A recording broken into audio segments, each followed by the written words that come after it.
ये धोखाधड़ी का मामला दर्ज किया गया था, क्या पूरा मामला है? पुलिस थाना लसूरिया के अंतर्गत दिनांक 20 सितंबर को एक फरियादी जिसका नाम पवन कुमार चौहान है, ये बेसिकली जो झाझरिया ज्वेलर्स एमजी रोड है उनका ये कर्मचारी है। उसने थाने पे आकर ये सूचना दी थी कि जब वो पिनेकल ड्रीम्स के एक फ्लैट में 501 नंबर जो फ्लैट में वहाँ पहुँचा है और वो अपनी ज्वेलरी का सामान डिलीवरी करने के लिए आया था, लेकिन वहाँ अज्ञात लोगों के द्वारा उसका जो ज्वेलरी थी उसको बातों में उलझाते हुए, साथ में धक्का देते हुए उसकी जो ज्वेलरी है वो छीन करके चले गए। चूँकि मामला गंभीर था और पुलिस ने इसमें जो लसूरिया की पुलिस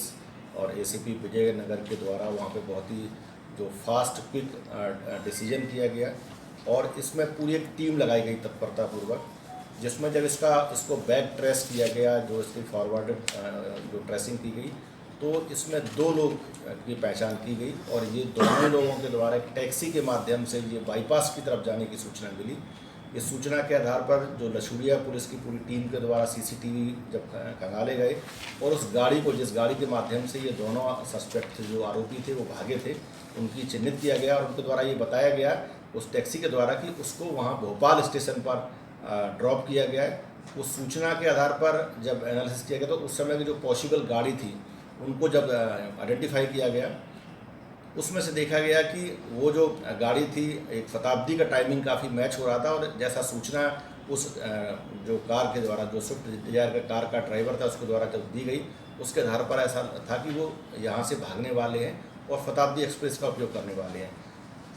तो इस सूचना के आधार पर पुलिस की लसूरिया पुलिस की टीम के द्वारा जो उसमें काम किया गया है, तो इसमें चूँकि ट्रेन जा चुकी थी और यहाँ टीम थी, तो पुलिस ने इसमें 2 स्तर पर काम किया। एक तो टीम को रवाना किया गया आगे उसको इंटरसेप्ट करने के लिए, लोकेशन ट्रेन की बार लोकेशन ली गई, साथ में एडवांस रूप से उसको आरोपी को गिरफ्तार करने के लिए जीआरपी जो है ग्वालियर, उससे भी संपर्क किया गया। तो उनके द्वारा भी उसमें काफ़ी सहयोग प्रदान किया गया और साथ में जो हमारी यहाँ लसूरिया पुलिस की टीम थी वो भी वहाँ पहुँची और फाइनली ग्वालियर में इन दोनों आरोपियों को पकड़ लिया गया। और जब उनकी तलाशी ली गई है तो दोनों ही जो यहाँ ज्वेलरी के जो सामान थे, 2 चेन और 2 हाथ में पहनने वाले कड़े, जो लगभग 10 लाख से भी अधिक कीमती के थे, उनसे बरामद किया है। पूछताछ में उनके द्वारा बताया गया, एक का नाम विशाल था, विशाल बेसिकली वहाँ वेस्ट दिल्ली का रहने वाला है और दूसरा आरोपी जो प्रमोद है, प्रमोद ये कासगंज का रहने वाला है। दोनों जो आरोपी हैं ये काफ़ी चतुर और चालाक थे और इनके द्वारा पूरी घटना को बहुत ही अलग प्रकार से बनाया गया। पूछताछ की गई तो उन्होंने पूरी घटना को बताया है कि उन्होंने 2-3 दिन से इंदौर में रहते हुए एक पूरा सर्वे किया था, कुछ ज्वेलर से संपर्क किया गया था और अपने आप को, चूँकि प्रमोद जो सैन है उसका जो बेसिकली पैर ऐसा है जिसमें चल नहीं सकता, बेसिकली वो स्पेशल एबल्ड पर्सन है, तो एक सहानुभूति के रूप में कि मैं उससे चल नहीं सकता है, आप मुझे अपनी ज्वेलरी दे दें, इस बहाने से न केवल ये झाझरिया के द्वारा बल्कि एक नाना ज्वेलर्स हैं उनका भी कोई और 1-2 लोगों से और संपर्क किया था। सभी लोग अपनी अपनी डिज़ाइन लेके पहुंचने वाले थे। चूँकि झाझरिया का जो कर्मचारी था वो सबसे पहले पहुंच गया था, तो झांसा देते हुए ये इसका मतलब ये पूरा सामान लूट करके भागे थे। इस पूरी जो टीम है, इस पूरी टीम को पुलिस आयुक्त महोदय के द्वारा, हमारे जो डीसीपी सर जोन 2 है उनके द्वारा इनको पुरस्कार करने की घोषणा भी की गई है। साथ में इनसे अन्य घटनाओं के संबंध में भी पूछताछ की जा रही है। इस अवसर पर मैं एक और एडवाइजरी बताना चाहूँगा जो भी श्रोता या जो दर्शक हैं, कि ये जो फेस्टिवल सीजन है, तो फेस्टिवल सीजन के दौरान काफ़ी हद तक इस प्रकार के बाहर के आरोपी आते हैं जो कई प्रकार से बहाना बना करके या जो ठगी करने का प्रयास करते हैं, कई बार जो बड़ी घटनाएं भी कारित करते हैं। तो मैं सभी व्यवसायी भाई जो भी बिजनेसमैन हैं या जो आम लोग हैं उनसे भी अपील करूंगा कि इस प्रकार के फेस्टिवल सीजन में काफ़ी अलर्ट रहें। ये तरह तरह से कई बार आरोपी जो बाहर के लोग आते हैं वो कई प्रकार से प्रलोभन देते हुए हमारे साथ घटनाएं कर देते हैं। तो इस संबंध में भी कभी कोई ऐसा लगता है कि कोई सस्पेक्टेड है या उसकी जो बातें हैं वो अपने आप में अलग हट करके, तो उसकी तुरंत सूचना मतलब जो भी निकटतम थाना हो उसको दें। साथ में ये जो पिनेकल ड्रीम्स जिसका ओनरशिप जो ओनर था इसका फ्लैट का, उसने बिना कोई डॉक्यूमेंट के इसको जो किराए पर दिया था ANBNB के माध्यम से, तो इसमें भी पुलिस जो समुचित जो धाराएं हैं, रेलिवेंट सेक्शंस हैं, उनके तहत उसमें प्राथमिकता करें। सर, एक फिल्मी स्टाइल से पूरी घटना को इन्होंने अंजाम दिया, तो पूछताछ में बताया इन्होंने किस तरह से उसमें प्लान किया? हाँ बिल्कुल, चूँकि ये दोनों ही आरोपी पूर्व में भी, जैसा इनका रिकॉर्ड भी मिला है, जो आरोपी इसमें विशाल है उसका पूर्व में दिल्ली का भी रिकॉर्ड है, इसी प्रकार की ये घटनाएं धोखाधड़ी करने का आदी है और उसने पूरी योजना के तहत इंदौर में आए हुए थे। और अभी इनका अगर यहाँ सफल हो जाते तो न केवल यहाँ बल्कि अन्य जो शहर है उसमें भी इनका निशाना था। उससे पहले पुलिस ने की जो तत्परतापूर्वक कार्रवाई उसमें इनको गिरफ्तार किया। और कोई है सर इनकी? इनसे भी पूछताछ की जा रही है, इनसे हम पुलिस रिमांड भी लिया गया है और इनसे अन्य जो घटनाएं हैं अन्य आरोपियों के संबंध में भी पूछताछ किया है। पुलिस थाना लसूड़िया के अंतर्गत दिनांक 20 सितंबर को एक फरियादी जिसका नाम पवन कुमार चौहान है, ये बेसिकली जो झांझरिया ज्वेलर्स MG रोड है उनका ये कर्मचारी है। उसने थाने पे आकर ये सूचना दी थी कि जब वो पिनेकल ड्रीम्स के एक फ्लैट में 501 नंबर जो फ्लैट में वहाँ पहुँचा है और वो अपनी ज्वेलरी का सामान डिलीवरी करने के लिए आया था, लेकिन वहाँ अज्ञात लोगों के द्वारा उसका जो ज्वेलरी थी उसको बातों में उलझाते हुए, साथ में धक्का देते हुए उसकी जो ज्वेलरी है वो छीन करके चले गए हैं। चूँकि मामला गंभीर था और पुलिस ने इसमें जो लसूड़िया की पुलिस और ACP विजयनगर के द्वारा वहाँ पे बहुत ही जो फास्ट क्विक डिसीजन किया गया और इसमें पूरी एक टीम लगाई गई तत्परतापूर्वक, जिसमें जब इसको बैक ट्रेस किया गया, जो इसकी फॉरवर्डेड जो ट्रेसिंग की गई, तो इसमें 2 लोग की पहचान की गई और ये दोनों ही लोगों के द्वारा एक टैक्सी के माध्यम से ये बाईपास की तरफ जाने की सूचना मिली।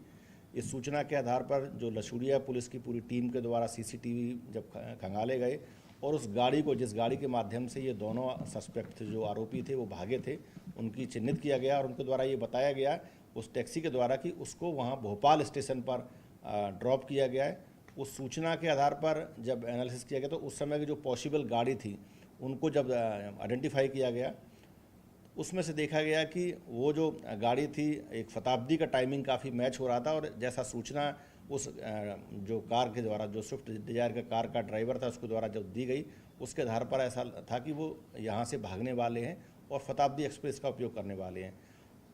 तो इस सूचना के आधार पर पुलिस की लसूड़िया पुलिस की टीम के द्वारा जो उसमें काम किया गया है, तो इसमें चूँकि ट्रेन जा चुकी थी और यहाँ टीम थी, तो पुलिस ने इसमें 2 स्तर पर काम किया। एक तो टीम को रवाना किया गया आगे उसको इंटरसेप्ट करने के लिए, लोकेशन ट्रेन की बार बार लोकेशन ली गई, साथ में एडवांस रूप से उसको आरोपी को गिरफ्तार करने के लिए GRP जो है ग्वालियर, उससे भी संपर्क किया गया। तो उनके द्वारा भी उसमें काफ़ी सहयोग प्रदान किया गया और साथ में जो हमारी यहाँ लसूड़िया पुलिस की टीम थी वो भी वहाँ पहुँची और फाइनली ग्वालियर में इन दोनों आरोपियों को पकड़ लिया गया। और जब उनकी तलाशी ली गई है तो दोनों ही जो यहाँ ज्वेलरी के जो सामान थे, 2 चेन और 2 हाथ में पहनने वाले कड़े, जो लगभग 10 लाख से भी अधिक कीमती के थे, उनसे बरामद किया है। पूछताछ में उनके द्वारा बताया गया एक का नाम विशाल था, विशाल बेसिकली वहाँ वेस्ट दिल्ली का रहने वाला है और दूसरा आरोपी जो प्रमोद है, प्रमोद ये कासगंज का रहने वाला है। दोनों जो आरोपी हैं ये काफ़ी चतुर और चालाक थे और इनके द्वारा पूरी घटना को बहुत ही अलग प्रकार से बनाया गया। पूछताछ की गई तो उन्होंने पूरी घटना को बताया है कि उन्होंने 2-3 दिन से इंदौर में रहते हुए एक पूरा सर्वे किया था, कुछ ज्वेलरी से संपर्क किया गया था और अपने आप को, चूँकि प्रमोद जो सैन है उसका जो बेसिकली पैर ऐसा है जिसमें चल नहीं सकता, बेसिकली वो स्पेशल एबल्ड पर्सन है, तो एक सहानुभूति के रूप में कि मैं उससे चल नहीं सकता है, आप मुझे अपनी ज्वेलरी दे दें, इस बहाने से न केवल ये झांझरिया के द्वारा बल्कि एक नाना ज्वेलर्स हैं उनका भी कोई और 1-2 लोगों से और संपर्क किया था। सभी लोग अपनी अपनी डिज़ाइन लेके पहुंचने वाले थे। चूँकि झांझरिया का जो कर्मचारी था वो सबसे पहले पहुंच गया था, तो झांसा देते हुए ये इसका मतलब ये पूरा सामान लूट करके भागे थे। इस पूरी जो टीम है, इस पूरी टीम को पुलिस आयुक्त महोदय के द्वारा, हमारे जो DCP सर जोन 2 हैं उनके द्वारा इनको पुरस्कार करने की घोषणा भी की गई है। साथ में इनसे अन्य घटनाओं के संबंध में भी पूछताछ की जा रही है। इस अवसर पर मैं एक और एडवाइजरी बताना चाहूँगा जो भी